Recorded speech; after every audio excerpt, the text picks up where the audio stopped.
Praise Lord. ദൈവനാമത്തിൻ്റെ മഹത്വമുണ്ടാകട്ടെ. എല്ലാവർക്കും കർത്താവായ യേശു ക്രിസ്തുവിൻ്റെ നാമത്തിൽ ഞാൻ എൻ്റെ സ്നേഹവന്ദനങ്ങൾ അറിയിക്കുന്നു.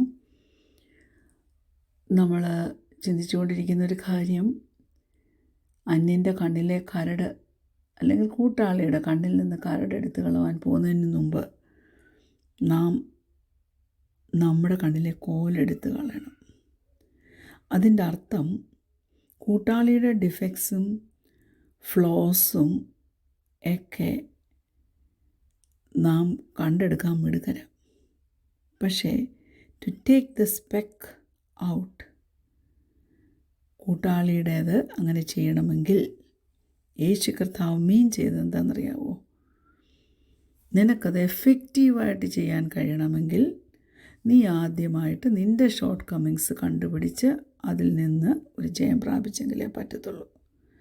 അങ്ങനെ ചെയ്താൽ എന്നാ പറ്റുമെന്നറിയാമോ? സ്വാർത്ഥതയില്ലാതെ സ്നേഹത്തോടെ വളരെ ക്ലിയറായിട്ട് കൂട്ടാളിയെ സഹായിക്കാൻ നിനക്ക് കഴിയുമെന്ന്. പക്ഷെ നമ്മളെന്ത് ചെയ്യുമെന്നറിയാമോ? കൂട്ടാളിയുടെ ഒരു തെറ്റിനെ വലിയൊരു തടി കഷ്ണമായിട്ട് അങ്ങ് കാണും. നമ്മുടേതിനെ നമ്മളൊരു സ്പെക്കായിട്ട് കാണും, അതായത് ഒരു കരടായിട്ട് അങ്ങ് കാണും. അതുകൊണ്ട് ഞാൻ പറയട്ടെ, നമുക്ക് ആദ്യം കറക്റ്റ് ചെയ്യാവുന്ന ഏറ്റു കൊടുക്കാം, ഏറ്റു പറയാം, തീരുമാനിക്കാം. യേശു കർത്താവ് അങ്ങനെ ആരംഭിക്കാനാണ് നമ്മളോട് പറയുന്നത്. അപ്പം വിവാഹ ജീവിതം നല്ലതായിട്ട് തീരണമെങ്കിൽ നമ്മുടെ സ്വന്തം കണ്ണിലെ കരടുകൾ നാം എടുത്ത് ആദ്യം മാറ്റണം. അപ്പം നമ്മുടെ ചോയ്സ് എന്തായിരിക്കണം? ഞാൻ ആദ്യം ചേഞ്ച് ചെയ്യും. അതാ ഫെയർ. കാരണം നമ്മുടെ മാരേജ് പൊട്ടൻഷ്യലിനെ കുറിച്ച് ഒരു വിഷൻ നമുക്കല്ലേ ഉള്ളൂ, വല്ലവർക്കുമല്ലല്ലോ. അപ്പം നമ്മളല്ലേ ആദ്യം ചെയ്യേണ്ടത്? നമുക്കല്ലേ ഒന്ന് ആദ്യം താഴ്ത്തി കൊടുക്കുവാൻ കഴിയേണ്ടത്? നമ്മുടെ അഹന്തയും സ്വയം എന്ന ചിന്തയുമൊക്കെ, സ്വയന്യായീകരണവും നീതീകരണവുമൊക്കെ പ്രിയ ദൈവത്തിലെ ഒരു വശത്തേക്ക് ഒന്ന് മാറ്റിവെക്കാനായിട്ട് കഴിയുമോ?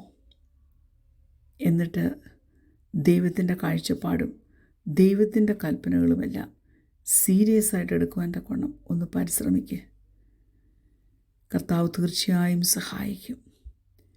അതേസമയം കർത്താവ് നിൻ്റെ കൂട്ടാളിയെയും ഇൻഫ്ലുവൻസ്ഡായിട്ട് തീർക്കും. നീ പറയുന്നതിനൊക്കെ അതിനോട് ഐഡൻറ്റിഫൈ ചെയ്യുവാൻ തക്കവണ്ണം നിൻ്റെ കൂട്ടാളിയെയും ദൈവം ഒരുക്കും. അപ്പോൾ എന്ത് പറ്റുമെന്നറിയാമോ? ദൈവത്തിൻ്റെ നാമം മഹത്വമെടുക്കും. നമ്മളും പേഴ്സണലി ഇംപ്രൂവ്ഡായിത്തീരും. പ്രഷർ ജീവിതത്തിൽ നിന്ന് അങ്ങ് നീങ്ങും. അപ്പം നമുക്കുള്ള സ്വാതന്ത്ര്യം തരുവാൻ തക്കവണ്ണം കൂട്ടാളിയും വളരെ ഈസി ആയിട്ട് തീരും. അങ്ങനെ ദൈവം ആഗ്രഹിക്കുന്ന ഒരു ഭാര്യയും ഭർത്താവും ഒക്കെ ആയി തീരുവാൻ തക്കവണ്ണം ദൈവം നമ്മെ സഹായിക്കും.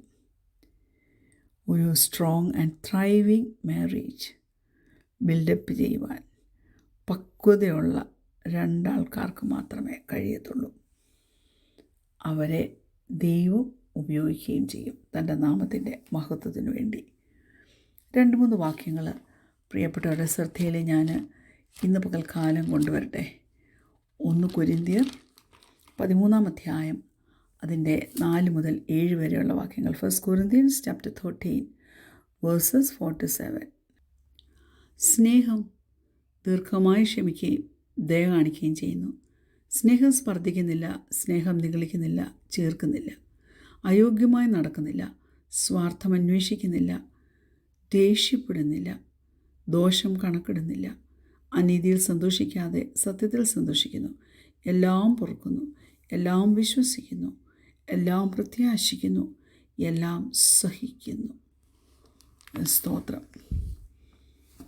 നമുക്കെല്ലാം ഒരു സേഫ് പ്ലേസ് വലിയ ഇഷ്ടമാണ്, അല്ലേ? പേഴ്സണൽ സേഫ്റ്റി നാമൊക്കെ പ്രാധാന്യം കൊടുക്കുന്നതാണ്.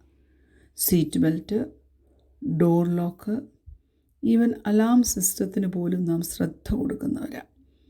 പക്ഷെങ്കിൽ എന്നെ കേൾക്കുന്ന പ്രിയപ്പെട്ടവരോട് ഞാൻ ചോദിക്കട്ടെ, ഒരു ഇമോഷണൽ ലെവലിൽ ഒരു സേഫ്റ്റി ജീവിതത്തിൽ ആഗ്രഹിക്കാറുണ്ടോ?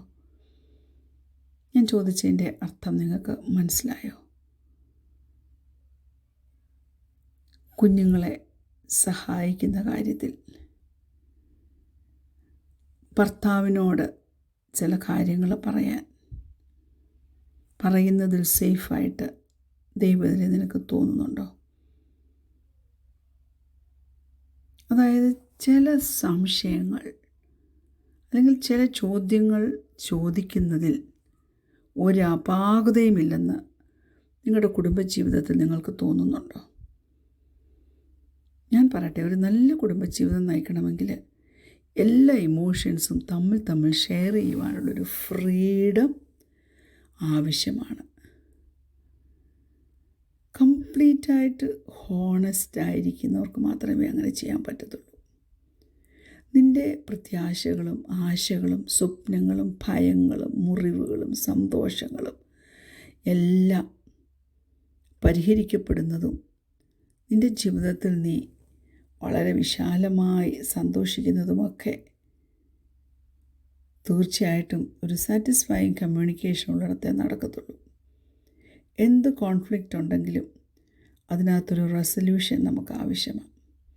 നല്ല സ്റ്റെബിലിറ്റി നമ്മുടെ കുടുംബജീവിതത്തിൽ പ്രാപിച്ചെടുക്കണം.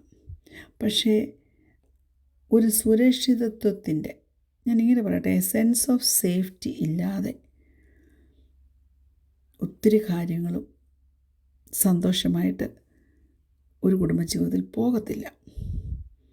അതായത്, in order to have a thriving marriage, you must become a safe spouse. നിനക്ക് ഭാരവും ഭയവും വന്നാൽ പോലും നിൻ്റെ കൂട്ടാളിക്ക് നല്ല ഇമോഷണൽ സപ്പോർട്ട് കൊടുക്കുവാൻ നിനക്ക് കഴിയണം. എഫക്റ്റീവ് കമ്മ്യൂണിക്കേഷൻ ആവശ്യമാണ്. ക്രിയേറ്റീവ് ഐഡിയാസ് ജീവിതത്തിലുള്ളത് മാരിറ്റൽ ഇൻറ്റിമസി ഇമ്പ്രൂവ് ചെയ്യുന്നതിന് ഇടയാക്കും. പക്ഷെ ആ സേഫ്റ്റി ഇല്ലെങ്കിൽ മാനസികമായിട്ട് ഒരടുപ്പവും തമ്മിൽ ഉണ്ടാകാൻ പോകുന്നില്ല. സേഫ് മാരേജസിൽ ഇരുവരും എല്ലാം കാണാനും എല്ലാം കേൾക്കാനും എല്ലാ മൂല്യങ്ങൾക്കും വില കൊടുക്കുവാനും റെഡിയായവരായിരിക്കും. നിൻ്റെ ചുറ്റുമുള്ളവർ നിനക്കൊരു വില കൽപ്പിക്കുന്നില്ലെങ്കിൽ, നിൻ്റെ ചുറ്റുമുള്ളവർ കുഞ്ഞെ നിനക്കൊരു സംരക്ഷണം നൽകുന്നില്ലെങ്കിൽ, നീ തന്നെ നിന്നെ ശ്രദ്ധിച്ചേ പറ്റൂ. ജോലി ചെയ്യുവാനും സന്തോഷിക്കുവാനും കളിക്കുവാനും എല്ലാം നിനക്ക് ആവശ്യമല്ലേ കൂട്ടാളിയെ? അതുകൊണ്ട് 1 Corinthians chapter 13 ഇടയ്ക്കിടയ്ക്കൊക്കെ ഒന്ന് വായിക്കുന്നത് നല്ലതാണ്. സാധാരണ വെഡ്ഡിങ് സെറിമണീസിലൊക്കെ വായിക്കുന്നത് നമ്മൾ കേൾക്കുന്നുണ്ട്. ഒരു സേഫ് മാരേജിൻ്റെ ഫൗണ്ടേഷൻ നമുക്ക് ആ 13-ാം അധ്യായത്തിൽ 1 കൊരിന്ത്യർ 13-ാം അധ്യായത്തിൽ നമുക്ക് ലഭിക്കും. ഒരു കമ്മ്യൂണിറ്റി സ്ട്രഗിൾ ചെയ്തപ്പോൾ ആ കമ്മ്യൂണിറ്റിയിൽ ഒരു യൂണിറ്റി, എസ്പെഷ്യലി കൊരിന്ത്യ സഭ ഒരു യൂണിറ്റിയിലേക്ക് വരുന്നതിന് വേണ്ടിയാണ് പൗലോസ് അപ്പോസ്തലൻ ഇത് എഴുതിയത്. പക്ഷേ വായിച്ചു നോക്കുമ്പോൾ നമുക്ക് മനസ്സിലാകുന്നൊരു കാര്യമുണ്ട്. ഏത് വിധത്തിലുള്ള ഒരു സേഫ് എൻവയൺമെൻറ്റ് ക്രിയേറ്റ് ചെയ്യണമെങ്കിലും, ഏത് വിധത്തിലുള്ള റിലേഷൻഷിപ്പിലും വളരെ ആവശ്യമുള്ള കാര്യങ്ങളാണ് 1 കൊരിന്ത്യർ 13-ാം അധ്യായത്തിലുള്ളതെന്ന് നമുക്ക് മനസ്സിലാക്കാൻ പറ്റും. ദൈവമക്കളെ, ഇമോഷണൽ ഇൻറ്റിമസി വർദ്ധിപ്പിക്കുന്ന ഒരു സേഫായിട്ടുള്ള എൻവയൺമെൻറ്റ് ക്രിയേറ്റ് ചെയ്യുവാൻ തക്കവണ്ണം നിങ്ങൾക്ക് നിങ്ങളെ തന്നെ ഒന്ന് ഏൽപ്പിച്ചു കൊടുക്കുവാൻ പറ്റുമോ? തീർച്ചയായിട്ടും അത് നമ്മെ നിത്യത വരെയും സന്തോഷത്തോടെ നയിക്കുന്നതായിരിക്കും. കർത്താവ് ഓരോ പ്രിയപ്പെട്ടവരെയും അതിനായി സഹായിക്കട്ടെ. കണ്ണുനടയ്ക്കാൻ പ്രാർത്ഥിക്കാം. കർത്താവേ, വിശ്വാസം, പ്രത്യാശ, സ്നേഹം, ഇവ മൂന്നും നിലനിൽക്കുന്നു. ഇവയിൽ വലിയത് സ്നേഹമാണെന്ന് നീ ഞങ്ങളോട് പറഞ്ഞിട്ടുണ്ടല്ലോ. അപ്പാ, ആ ഒരു സ്നേഹം, ആ ഒരു ഇമോഷണൽ ഫ്രീഡം, ആ സ്വസ്ഥതയുള്ള ജീവിതം ഞങ്ങളുടെ ഓരോരുത്തരുടെയും കുടുംബജീവിതത്തിൽ നീ തെരുമാറാകണമെന്ന് പ്രാർത്ഥിക്കുന്നു. നീ നല്ല ഇടയനായിരുന്ന് സ്വസ്ഥതയുള്ള വെള്ളത്തിനരികത്തേക്ക് ഞങ്ങളെ നടത്തുമെന്ന് പറഞ്ഞിരിക്കുന്നതിനാൽ ഇന്ന് രാവിലെ കാലം അസ്വസ്ഥതയ്ക്കായി യാചിക്കുന്നു. അടിയങ്ങൾക്ക് തരണം യേശുവിൻ്റെ നാമത്തിൽ തന്നെ. Amen. Praise lord. God bless you all.